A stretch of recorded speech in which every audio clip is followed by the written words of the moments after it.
అందరికీ మరణాత, అందరికీ మరణాత. చిన్న వాక్య భాగం చదువుకుందాం. పరిశుద్ధ గ్రంథంలో నుండి యెషయా గ్రంథము 9వ అధ్యాయము 6వ వచనం, 1వ వచనం. ఏలయనగా మనకు శిశువు పుట్టెను, మనకు కుమారుడు అనుగ్రహింపబడెను, ఆయన భుజము మీద రాజ్యభారం ఉండును. ఆయన ఆశ్చర్యకరుడు, ఆలోచనకర్త, బలవంతుడైన దేవుడు, నిత్యుడగు తండ్రి, సమాధానకర్తయగు అధిపతి అని అతనికి పేరు పెట్టబడును. చాలండి చిన్న ప్రార్థన. మహాపరిశుద్ధుడవును గౌరవపాత్రుడవయ్యును దేవ, మీ ఘనమైన నామమును బట్టి మీకు వందనములు, స్తోత్రములు చెల్లిస్తూ ఉన్నామయ్యా.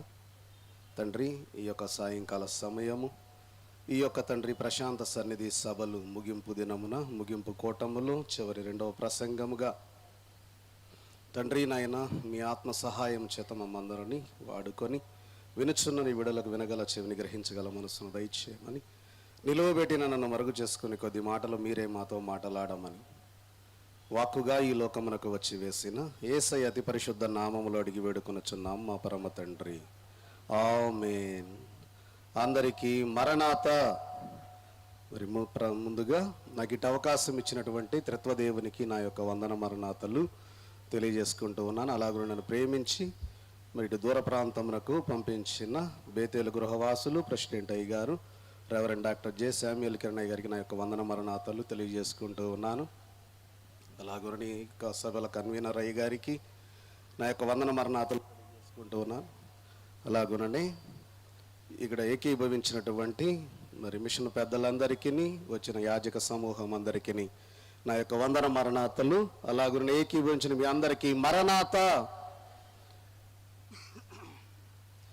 యేసు బాలుడా, యేసు బాలుడా, ఎంతయో వందనం.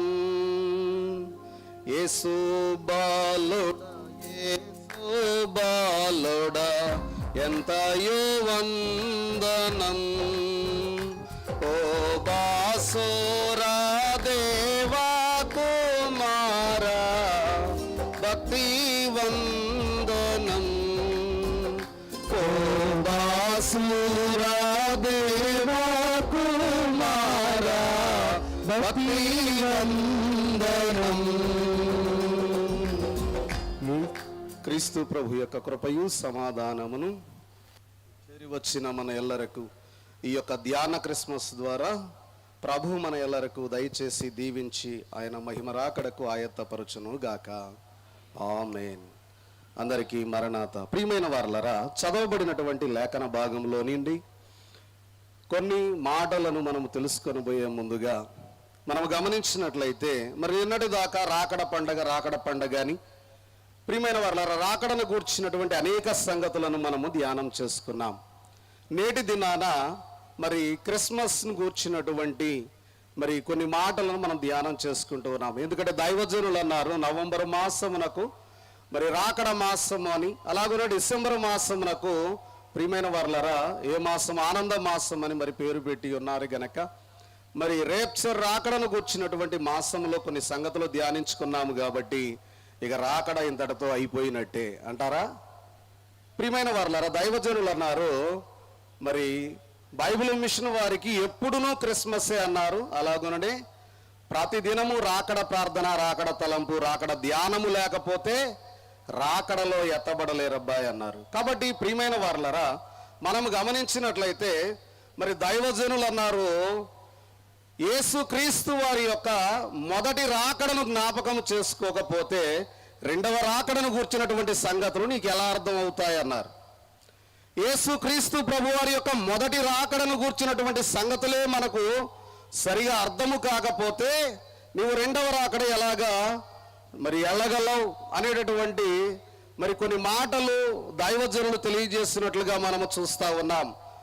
మరి దైవజనులు దేవదాసయ్య గారు అన్న మాట ఏంటంటే, యేసుక్రీస్తు వారు ఎందుకు ఈ భూలోకానికి వచ్చారయ్యా నరావతారిగా అంటే, యేసుక్రీస్తు వారు గాన ఒకవేళ ఈ భూలోకానికి నరావతారిగా ఆయన రాకపోతే మనం పరలోకానికి, ఆయన మహిమ సింహాసనం మీద కూర్చోవడానికి, ప్రభు ప్రక్కన ఉండడానికి, మనం వెళ్ళడానికి మనకు మార్గమే లేదన్నారు. ఎందుకంటే ఆదాము అవ్వలు చేసిన పాపమును బట్టి ప్రభు ఈ లోకానికి వచ్చి తన రక్తాన్ని చిందించకపోతే, మానవునికి పాప క్షమాపణే కలగకపోతే, మనము ఎలా మన పాపముల నుండి విడిపించబడి ఆయన మహిమ రాకడకు మనం ఎత్తబడతాం. కాబట్టి దైవజనులు అన్నారు, నీవు మొదటిగా యేసుక్రీస్తు వారి యొక్క మొదటి రాకడను గుర్చిన సంగతులను మరి జ్ఞాపకం చేసుకోవాలని దైవజనులు మరి తండ్రి గారు తెలియజేస్తూ ఒక పద్యంలో ఇలాగూ మరి దైవజనులు వ్రాసిన వారై ఉన్నారు. మీ అందరికీ మరణాత, నా మాటలు అర్థమవుతున్నాయి అనుకుంటున్నాను. మరణాత దైవజనులు ఒక పద్యంలో రాస్తూ, నీదు ప్రథమయాగమనము నేదలంప, నీదు ప్రథమయాగమనము నేదలంప,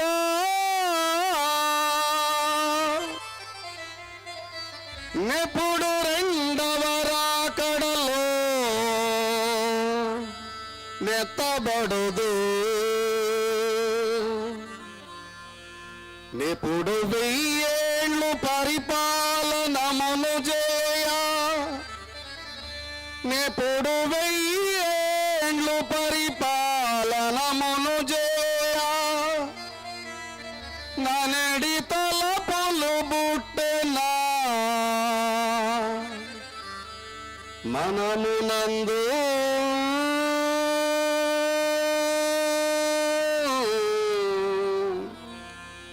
ప్రియమైన వారలారా, నీదు ప్రథమ యాగమనము నేదలంప, నెప్పుడు రెండవ రాకడలో నెత్తబడతాను. ప్రియమైన వారలారా, ఎప్పుడైతే యేసుక్రీస్తు వారి యొక్క మొదటి రాకడను గూర్చిన సంగతులను మనం జ్ఞాపకం చేసుకుంటామో అప్పుడే ఆయన రాకడకి ఎత్తబడగలుగుతాం. మనం గమనించినట్లయితే ప్రియమైన వారలారా, యేసుక్రీస్తు వారు ఈ లోకానికి ఎందుకు వచ్చారు? ఆయన నరావతారిగా ఎందుకు వచ్చారు?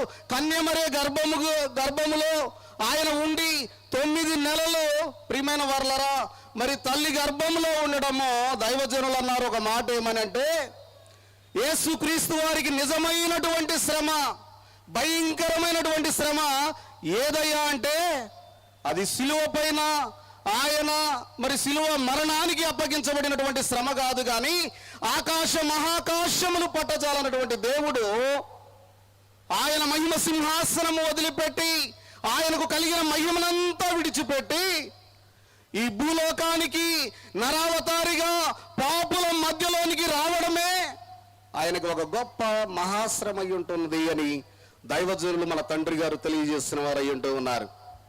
కాబట్టి ప్రియమైన వారలారా, యేసుక్రీస్తు వారు ఈ లోకానికి వస్తారని ఆదికాండ గ్రంథములో 3వ అధ్యాయం 15వ వచనములో మొట్టమొదటి వాగ్దానము చేసిన దేవుడు ఈ లోకానికి వస్తారని అనేక మంది భక్తులు ఎదురు చూశారు.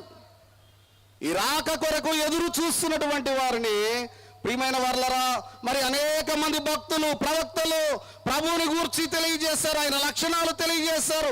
ఎలా వస్తారో, ఎక్కడ పుడతారో, ఆయన ఎలా ఉంటారో, ఏ ప్రాంతంలో పుడతారో అని ముందుగానే ఆయనను గూర్చిన సంగతులను బయలుపరచి ఆయన నరావతారిగా ఈ లోకమునకు రావడం జరిగింది.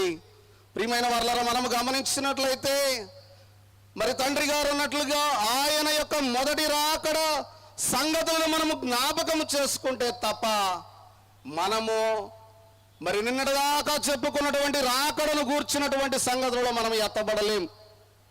ఎందుకు ఈ మాట మీతో అంటూ ఉన్నానంటే, ప్రియమైన వారలారా, యేసుక్రీస్తు వారిని వెంబడించినటువంటి శిష్యులే. యేసుక్రీస్తు వారికి ఎంతమంది శిష్యులు? ఏమ్మా, ప్రభువుని వెంబడించి శిలువ మరణము వరకు ప్రియమైన వారలారా మనం అందుకున్నటువంటి ప్రభు శరీర రక్తములు మేడగదిలో ప్రియమైన వారలారా ఉన్నప్పుడు ఎంతమంది శిష్యులు ఉన్నారు? 12 మంది. ప్రియమైన వారలారా, మనం గమనించినట్లయితే యేసుక్రీస్తు వారు ఈ భూలోకంలో జన్మించి ఆయనను వెంబడించినటువంటి శిష్యులు 3.5 సంవత్సరాలు వెంబడించినా కూడా ప్రభువు యొక్క స్థితిగతులను తెలుసుకోలేకపోయారు అని యోహాను సువార్తలో 14వ అధ్యాయములో ప్రియమైన వారలారా మనకు కనబడుతూ ఉన్నది. ఎందుకని ప్రియమైన వర్లరా? మరి 14వ అధ్యాయం 3, 4 వచనాలు 5వ వచనంలో చూస్తే తోమా అంటాడు. ఒకసారి మనం చూస్తే యోహాను సువార్త 14వ అధ్యాయం 4వ వచనంలో, నేను వెళుతున్న స్థలమునకు మార్గం మీకు తెలియను అంటాడు ప్రభు. అయితే తోమా గారు ఏమన్నారు 5వ వచనంలో? అందుకు తోమా, ప్రభువా మేము ఎక్కడికి వెళుచున్నామో ఆ మార్గం మాకు తెలియదే, ఆ మార్గం ఎలా ఉంటుందో తెలియదే అంటూ ఉన్నారు. మీరు గమనిస్తే యేసు క్రీస్తు వారు స్వయముగా మరి వారిని వెంబడించినటువంటి శిష్యులలోనే యేసు క్రీస్తు ప్రభు వారిని గూర్చినటువంటి సంగతులను జ్ఞాపకం చేసుకోకపోతే, అటు జ్ఞానాన్ని సంపాదించుకోకపోతే మనము రెండవ రాకడలో ఎత్తబడలేము కదా.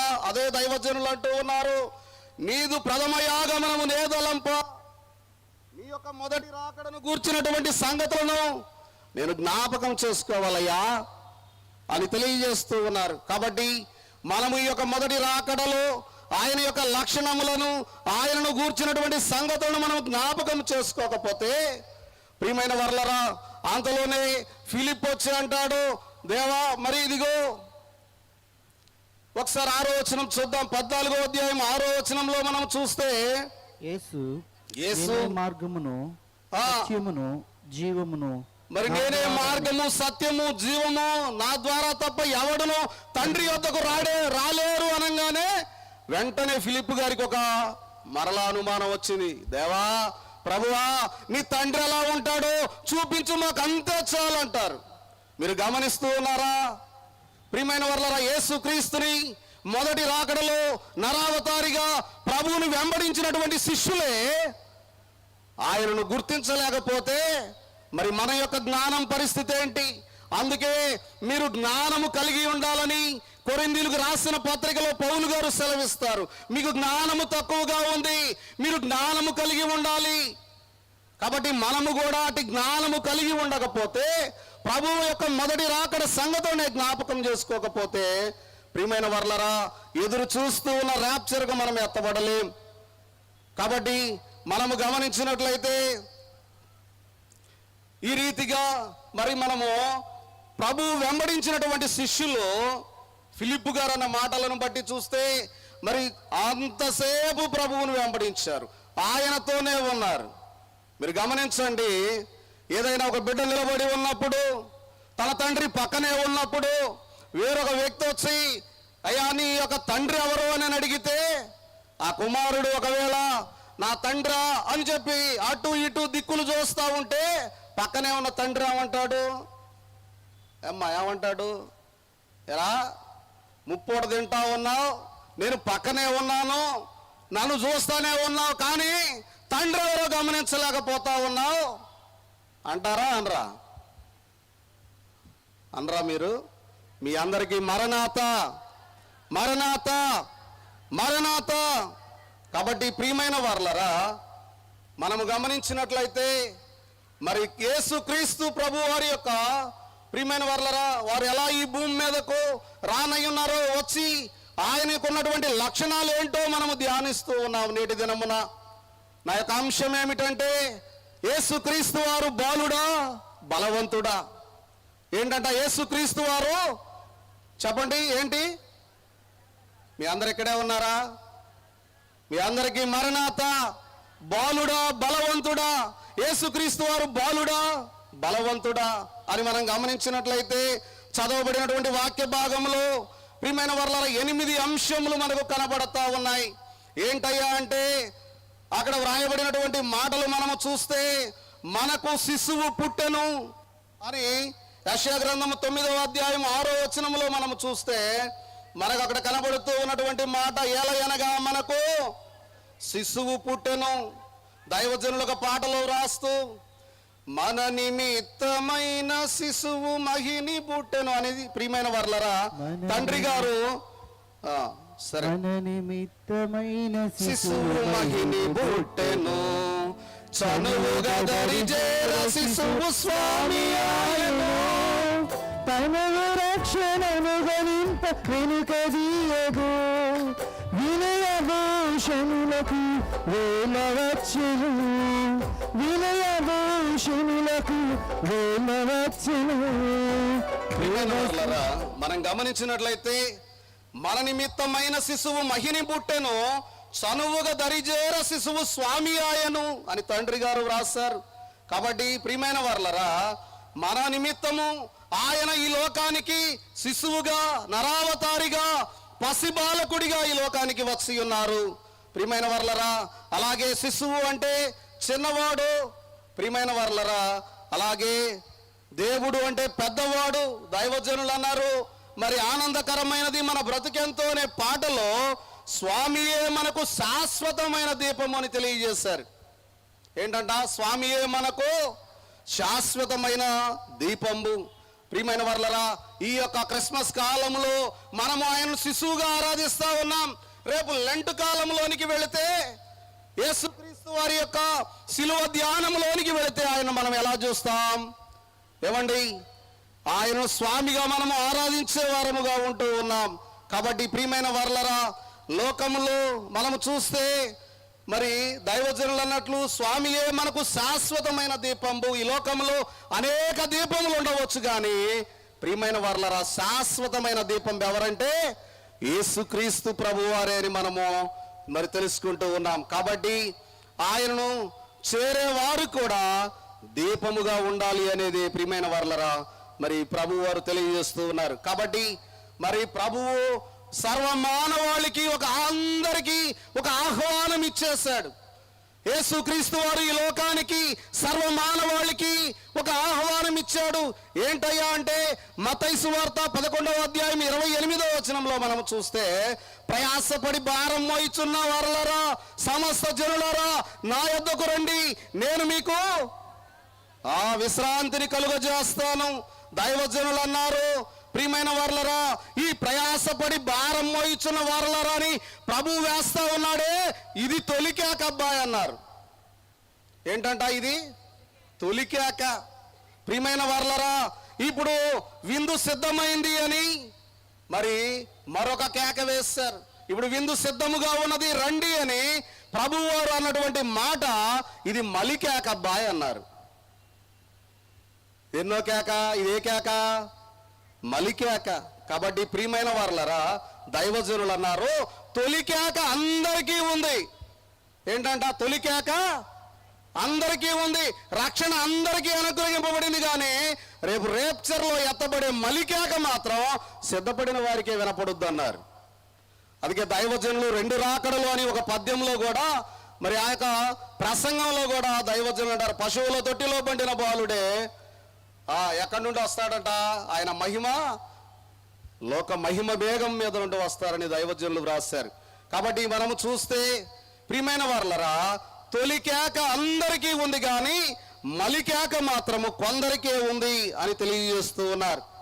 కాబట్టి మనము గమనించినట్లయితే రెండవదిగా చూస్తే 9వ అధ్యాయం 6వ వచనంలోనే మనము చూస్తే, మనకి కుమారుడు అనుగ్రహింపబడెను అని వ్రాయబడి ఉంది.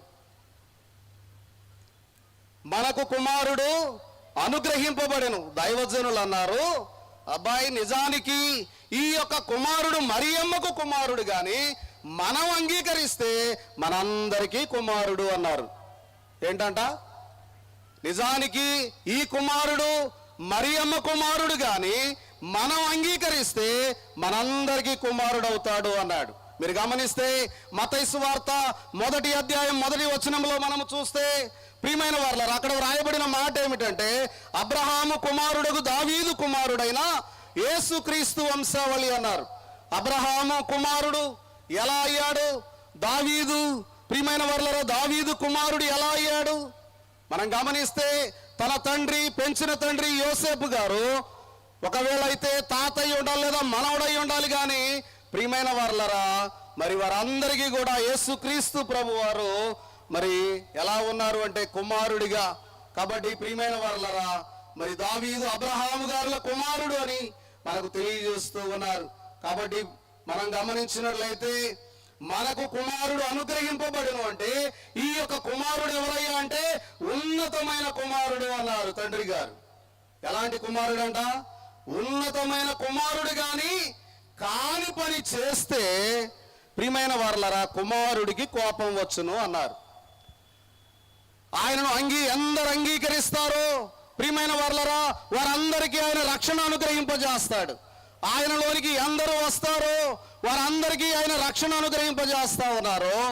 ఎందరైతే అంగీకరిస్తారో వారిని రక్షిస్తా ఉన్నారు. కాబట్టి మనము చూస్తే ప్రియమైన వారలరా ఒకవేళ ఎవరైనా కాని పని చేశారనుకోండి, వారిని ఏం చేస్తాడయ్యా అంటే ప్రియమైన వారలరా మరి ప్రభు వారి కోపం వచ్చును అని తండ్రి గారు మరి తెలియజేస్తూ ఉన్నారు. కాబట్టి అందుకే కీర్తనల గ్రంథం 2:12 అంటాడు కదా, కుమారుని ముద్దు పెట్టుకొనుడి లేని ఎడలా ఆయన కోపించును, తండ్రి కోపించు. కాబట్టి ప్రియమైన వారలారా కుమారుని ముద్దు పెట్టుకొనుడి.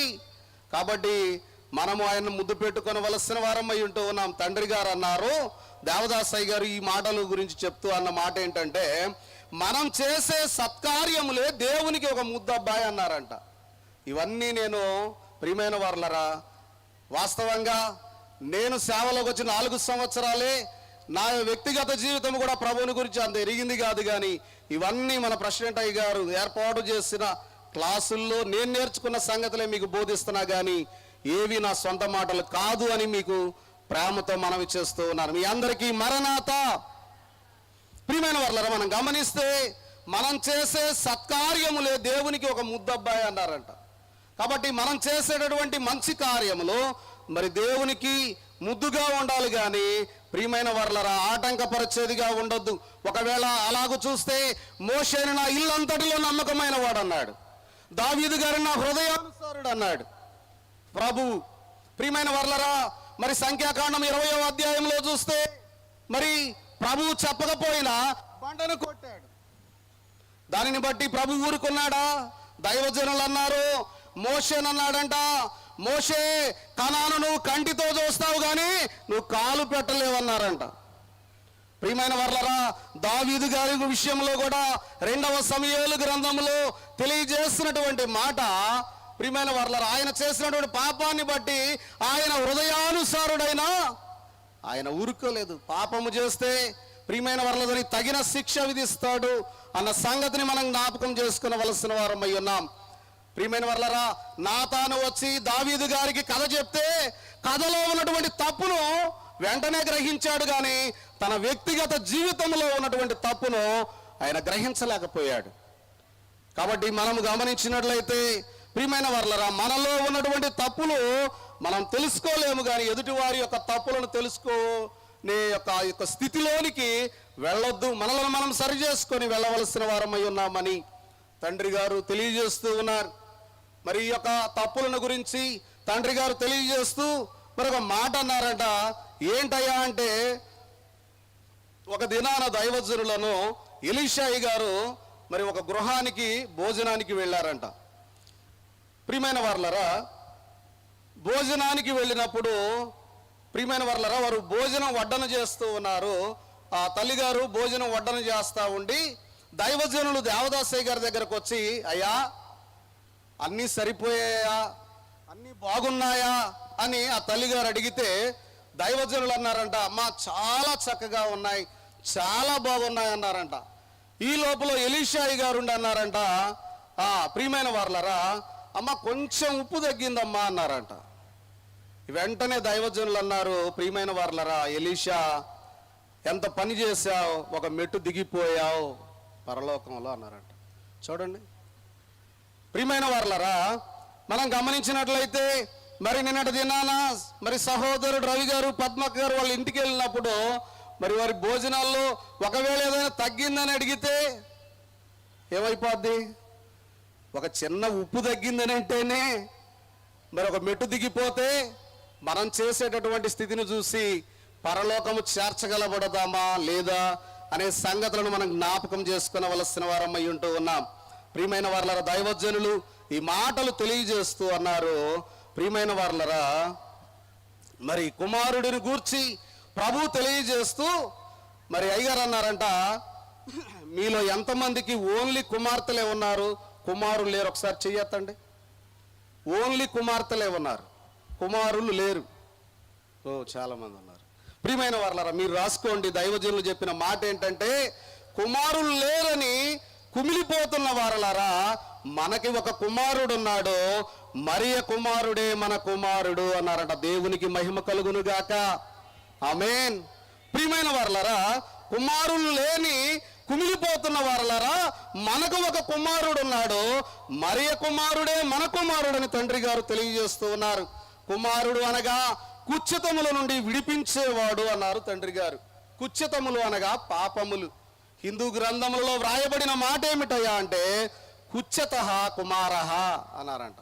పాపముల నుండి విడిపించే కుమారుడు ఎవరయ్యా అంటే ఆయనే యేసుక్రీస్తు ప్రభువారని తెలియజేస్తూ ఉన్నారు. కాబట్టి లోకములో ఉన్న కుమారులంట కన్నీరు పెట్టేస్తారు, కానీ ప్రియమైన వారలరా, ఈ కుమారుడంట కన్నీరు పెట్టించే కుమారుడు కాదు, కానీ కన్నీరు దుడిచే కుమారుడు. మీరు గమనించినట్లయితే దావీదు గారి విషయంలో ప్రియమైన వారలరా, అబ్షాలోము దావీదు గారిని తరుముతా ఉంటే కన్నీరు పెట్టినటువంటి సందర్భాలు. ఈ లోకములో మరి తల్లిదండ్రులను హింసించే అనేక మంది కుమారులు ఉంటారు, కానీ మీరు నమ్ముకున్నటువంటి ఈ యొక్క నరావతారిగా పరలోకం నుండి భూలోకానికి వచ్చిన కుమారుడే ప్రియమైన వారలరా, మనం గమనిస్తే ఆయన కన్నీరు తుడిచే కుమారుడుగా ఉంటూ ఉన్నారు.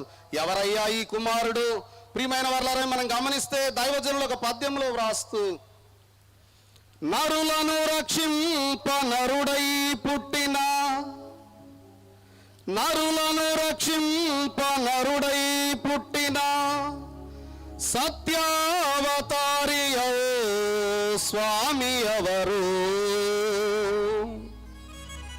పాపము మన్నించి పరమశాంతిని, పాపముల్ మన్నించి పరమశాంతిని ప్రసాదించిన స్రష్టయో దేవుడెవరు? వాక్కుచే వ్యాధులను బాగు చేసిన ఎట్టి, వాక్కుచే వ్యాధులను బాగు చేసిన ఎట్టి బాహ్యాంతరంగాల వైద్యులెవరు? వేలాది ప్రజలకు వింతైన రీతి, వేలాది ప్రజలకు వింతైన రీతి భోజనము వడ్డించిన జనకులెవరు? నడువవలసిన మాదిరి నడచి చూపి, నడువవలసిన మాదిరి నడచి చూపి చెప్పవలసిన బోధలు చెప్పివేసి మన నిమిత్తము యజ్ఞమై, మన నిమిత్తము యజ్ఞమై మరల బ్రతికి ఉన్నా యేసుక్రీస్తే, యేసుక్రీస్తే, యేసుక్రీస్తే, మరి ఒకరు ఎవరు?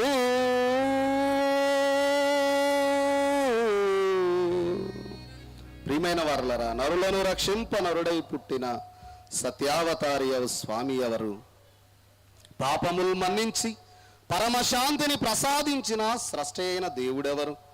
వాక్కుచే వ్యాధులన్నీ బాగు చేసిన బాహ్యాంతరంగాల వైద్యులెవరు? వేలాది ప్రజలకు వింతైన రీతిగా భోజనము వడ్డించిన జనకులెవరు? నడవవలసిన మాదిరి నడచి చూపి చెప్పవలసిన బోధలు చెప్పివేసి మన నిమిత్తము, మనందరి నిమిత్తము యజ్ఞమై అంటే మరణించి మరలా బ్రతికి లేసి ఉన్న యేసుక్రీస్తే గాక మరి ఒకరు ఎవరున్నారయ్యా అని తండ్రి గారు రాశారు. కాబట్టి ప్రియమైన వారలరా, మరొకటిగా చూస్తే మూడవదిగా రాజ్యభారము. మనము ప్రియమైన వారలరా, భారం మోయడానికి రెండు భాగాలుగా కనపడతా ఉన్నాయి. ఒకటి శిరస్సు మీద బరువు అన్నారు దైవజనులు. దైవజనులు శిరస్సు మీద బరువు, రెండవది భుజం మీద బరువు. ఏది తేలిగ్గా ఉంటుంది అంటే ప్రియమైన వారలారా, శిరస్సు మీద బరువు కొంచెం సులువుగా ఉంటుంది, కానీ మరి భుజం మీద బరువు అది కొంచెం కష్టముగా ఉంటుంది అని తండ్రి గారు తెలియజేస్తూ ఉన్నారు. కాబట్టి ప్రియమైన వారలారా, మరి యేసుక్రీస్తు వారు మరి ఈ యొక్క లోకానికి ఆయన యూదుల రాజుగా, నరావతారిగా, పసి బాలకుడిగా వచ్చి ప్రియమైన వర్లరా ఆయన భుజముల మీద రాజ్యభారం ఉండును. కాబట్టి మనం గమనించినట్లయితే ఆయన జన్మంలో రాజుగా ఉన్నాడు, మరణంలో కూడా రాజుగా ఉన్నాడు. సిలువ వేయబడినటువంటి సమయంలో ప్రియమైన వర్లరా యూదుల రాజుగా మనకు ఆయన కనబడుతూ ఉన్నారు. కాబట్టి మీరు గమనిస్తే దైవజనులు అన్న 2 మాటలు చెప్పిన మాటలు ముగించి వేస్తాను. ఏంటంటే దైవజనులు అన్నారు, ఒక క్రిస్మస్ వర్తమానం చెబుతూ యేసుక్రీస్తు వారికి మొదటి స్నేహితులు పశువుల అబ్బాయి, చివరి స్నేహితులు ఎవరంటే చెప్పండి ఎవరు? చివరి స్నేహితులు ఎవరు? దొంగలు అన్నారు తండ్రి గారు. కాబట్టి పుట్టింది పశువుల శాలలో పుట్టాడు, దొంగల మధ్యలో ఆయన చనిపోయాడు. దైవజనులు అన్నారు, మొదటి తలగడ దిండు గడ్డి పాచలు లేదా గడ్డి, మొదటి తలగడ దిండు ఆయన గడ్డి పచ్చికలో, ఆయన చివరిలో తలగడ దిండు ఆయనకి ఏంటయ్యా అంటే ముండ్ల కిరీటముగా కనబడతా ఉన్నది. ప్రియమైన వర్లరా చివరిగా ప్రభువు జన్మించినప్పుడంట మరి అంధకారమైనటువంటి చీకటి, అర్ధరాత్రి వేళ చీకటిగా ఉన్నప్పుడు ప్రియమైన వర్లరా మహిమ కాంతితో తండ్రి అర్ధరాత్రి వేళ ప్రకాశించాడు. అలాగే యేసుక్రీస్తు వారు సిలువ వేయబడినప్పుడు మిట్ట మధ్యాహ్న కాలంలో అంతా కూడా ఏమైపోయింది? చీకటైంది.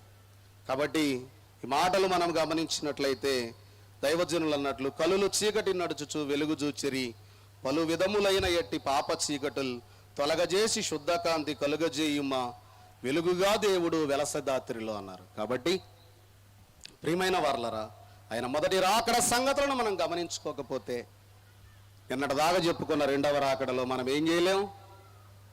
చెప్పాల, మాట్లాడాలా, ఎత్తబడలేం. కాబట్టి ఆయన మొదటి రాకడ సంగతులు మనం సంపూర్తిగా నేర్చుకుంటే మనము కూడా ఆయన మహిమ రాకడకు ఆయత్త పడగలిగే వారముగా ఈ ధ్యాన క్రిస్మస్ ద్వారా, ఈ యొక్క ప్రశాంత సన్నిధి సభల ద్వారా మనందరినీ ప్రభువు దీవించి మొదటి రాకడ సంగతులను తెలుసుకొని ఆయన మహిమ రాకడకు ఆయత్త పడగలిగే కృప ప్రభువు మన ఎల్లరకు దయచేయును గాక. ఆమేన్. మహోన్నతుడువను సర్వోన్నతుడు అయిన దేవ, మీ ఘనమైన నామమును బట్టి మీకు వందనములు. ఇప్పటి వరకు మీరు మాట్లాడిన మాటల ద్వారా మీ నామమునకు మహిమ కలుగునట్లుగా మమ్మందరినీ దీవించమని పసి బాలకుడిగా ఈ లోకానికి వచ్చి వేసిన యేసయ్య అతి పరిశుద్ధ నామములు అడిగి వేడుకొనుచున్నాం మా పరమ తండ్రి. ఆమేన్. అందరికీ మరణాత. నాకు ఇటు అవకాశం ఇచ్చిన త్రిత్వదేవునికి నా యొక్క వందన మరణాతలు. అలాగనే నన్ను ప్రేమించి మరి యొక్క ముంబై పట్టణానికి వెళ్ళడానికి మరి మన ప్రెసిడెంట్ అయ్య గారు, మరి రెవరెండ్ డాక్టర్ జెస్ శామ్యుయల్ కిరణ్ అయ్య గారు మరి ప్రేమించి మమ్మందరినీ పంపించి ఉండగా మరి అయ్యగారికి, బేతేలు గృహవాసులకు, అమ్మగారికి అందరికీ మరణాత్ తెలియజేస్తున్నాను. అలాగనే సభల కన్వీనర్ అయ్య గారు, మరి రెవరెండ్ వేముల దేవదాసు, లూదర్ బాబాయ్ గారికి, మరి నిర్మలమ్మ గారికి, అలాగనే చేరి వచ్చిన అధికారులైన వారికి, ఆ సమూహమునకు అందరికీ మరణాత. మీ అందరికీ మరణాత. యేసు బాలుడా బలవంతుడా అన్న టాపిక్ తీసుకొని క్రీస్తు ప్రభు యొక్క లక్షణాలు యెషయా గ్రంథంలో 9వ అధ్యాయము 6వ వచనాన్ని గురించి కొన్ని విషయాలు బోధించిన మన మధ్య ఉన్నటువంటి పాస్టర్ ఎం జాన్ రాజేష్ గారికి సభల తరపున నిండు వందనాలు తెలియజేస్తున్నా. ఈ సభలో ఎక్కువగా పద్యాలకి ఇంపార్టెన్స్ ఇస్తున్నారు. మరి వారు